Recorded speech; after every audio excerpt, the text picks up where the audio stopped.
안녕하세요, 여러분.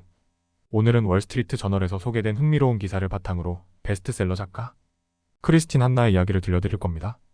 법조인으로서의 경력을 바탕으로 소설가의 길을 걷게 된 그녀의 여정, 그리고 그녀의 최신작 더 위먼에 대해 자세히 알아보겠습니다. 크리스틴 한나는 원래 시애틀의 한 로펌에서 변호사로 일하며 어려운 임신으로 인해 침대에 누워있던 중 처음으로 소설을 쓰기로 결심했습니다. 당시까지 그녀는 짧은 이야기조차 쓴 적이 없었지만 펍 학교에서 배운 설득적 글쓰기 기술을 소설 쓰기에 응용하기로 했습니다. 그녀는 소설을 통해 독자들이 자신의 세계에 들어와 변화를 경험하도록 설득하고자 했습니다. 이후로 25권의 책을 출간하며 경력을 쌓아온 한나는 최근 더 위먼이라는 작품으로 200만 부 이상 판매되며 큰 성공을 거두었습니다. 이 책은 빌 게이츠의 여름 독서 목록에 오른 유일한 소설로 베트남 전쟁에 자발적으로 참전한 젊은 간호사의 이야기를 다룹니다. 그녀는 전쟁 후 변화된 미국으로 돌아오며 많은 시련을 겪게 됩니다. 한나는 처음 소설을 시도했을 때는 성공하지 못했지만 그 경험을 통해 배운 점을 바탕으로 다시 도전했습니다. 그녀는 역사 로맨스 소설을 시작으로 차차 자신만의 길을 찾아갔고 파이어플라이 레인 등의 작품으로 많은 독자들의 사랑을 받게 되었습니다. 특히 더 위먼의 경우 한나는 베트남 전쟁에서 봉사한 간호사들과 실제 전쟁, 참전 여성들을 인터뷰하며 깊은 연구를 거쳤습니다. 그녀는 이 책을 통해 미국 사회가 외면했던 여성 군인들의 헌신과 희생의 빛을 비추고자 했습니다.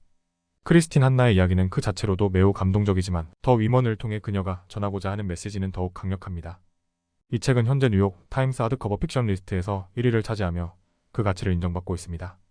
소개해드린 크리스틴 한나의 이야기가 여러분께 영감을 주었기를 바랍니다. 그녀의 작품을 통해 우리 모두가 조금 더 넓은 세상을 경험하고 다른 이들의 삶에 대해 깊이 공감할 수 있는 시간이 되었으면 합니다. 다음은 월스트리트 저널 기사를 통해 알아본 다음 주의 세계 금융시장에 영향을 미칠 중요한 이벤트들에 대해 자세히 살펴보겠습니다. 특히 FX 시장과 채권 시장에 큰 영향을 줄 것으로 예상되는 이벤트들을 중심으로 설명드릴 텐데요. 주요 내용은 미국과 유로존의 인플레이션 데이터, 중국의 구매관리자지수 PMI가 될 것입니다. 미국은 5월 31일에 발표되는 개인소비지출 PC 인플레이션 데이터에 투자자들의 관심이 집중됩니다. 이는 연방준비제도 패드가 금리 인하를 시작할 시기에 대한 불확실성이 남아있기 때문입니다. 또한 이번 주에 발표될 다른 주요 데이터로는 미국의 소비자 신뢰지수, 주간 실업수당, 청구 건수, 주택가격지수 등이 있습니다.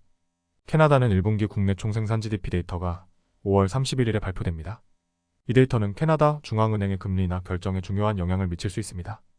유로존은 유럽중앙은행이 10에 다가오는 금리 인하에 앞서 유로존의 인플레이션 데이터가 주목받고 있습니다. 특히 독일과 스페인의 인플레이션 데이터가 이번 주 발표될 예정입니다. 아시아에서는 중국의 PMI 지표가 5월 31일에 발표될 예정이며 이는 중국 경제가 올해 2분기에 어떻게 동향을 보일지에 대한 중요한 지표가 될 것입니다. 일본에서는 도쿄의 인플레이션 및 소매 판매, 산업 생산 등의 데이터가 발표됩니다.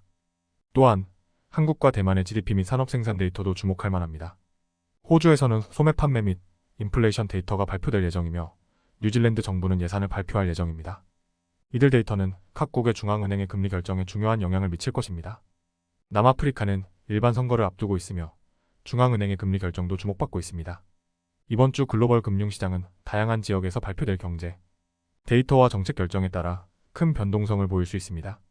투자자 여러분은 이러한 정보를 바탕으로 시장 동향을 예측하고 적절한 투자 전략을 세우는 데 도움이 될 것입니다. 설명드린 내용이 여러분의 금융 투자에 유용한 정보가 되기를 바라며 다음 정보로 또 찾아뵙겠습니다. 오늘은 여기까지입니다. 이번 영상이 유익했다면 좋아요 버튼을 누르고 채널 구독 및 알림 설정도 잊지 마세요. 여러분의 관심과 지지가 저희에게 큰 힘이 됩니다. 다음 영상에서 더 유익하고 흥미로운 내용으로 찾아뵙겠습니다. 감사합니다.